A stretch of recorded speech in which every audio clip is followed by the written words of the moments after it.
શહેરના તિલકનગર આરોડિયાવાસના રહેણાંકી મકાનમાં મોડી રાત્રિના સમયે 4 શખ્સો આવી એક મહિલા તેમજ એક પુરુષ ઉપર હુમલો કરી ઘરમાં આગ ચાવી તોડફોડ કરી નાસી છૂટ્યા હતા। આ બનાવ બનતા ઘોઘા રોડ પોલીસને જાણ કરાતા ઘોઘા રોડ પોલીસ ઘટના સ્થળે આવીને વધુ તપાસ હાથ ધરી હતી। ભાવનગર શહેરના તિલકનગર આરોડિયાવાસ વિસ્તારમાં રહેતા એક રહેણાંકી મકાનમાં આગ લગાડી તોડફોડ કરી શખ્સો નાસી છૂટ્યા હતા।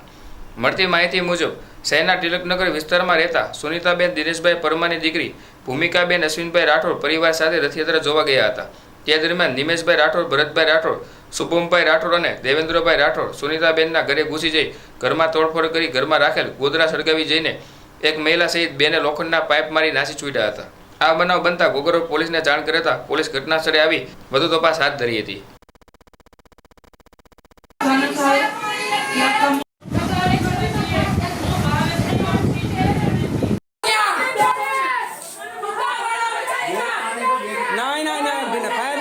फोन कराड़ा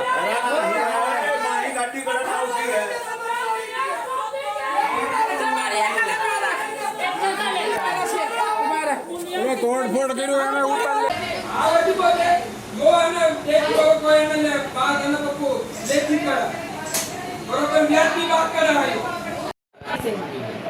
તમારી પાછળ તો મારી નણંદ છે અતિ મોટી મારી નણંદ છે નહીં આવીને એને મારી ગયા એ ફરિયાદી કરવા ગયા છે મારી નણંદ ને મારી।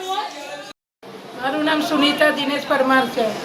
મારા ઘરે મારો મોટો જમાઈ હતો ને એ જમાઈ એનો ભાઈ અને 2 છોકરા મારા ઘરે નુકસાન આવીને કરી ગયા। મારા છોકરાને વહુને બધા ગયા હતા રથયાત્રા જોવા, હું એકલી ઘરે હતી એટલે ઘરમાં મારા ગોદડા ને એ બધું હળગાવી ગયા અને એકલીનું મારે કંઈ હાલ્યું નહીં અને બધું મારા બારણા બારીઓ ને બધા કાચ વાચ બધા ફોડી ગયા અને નુકસાન કરી ગયા। મારે મારવાનું કારણ શું?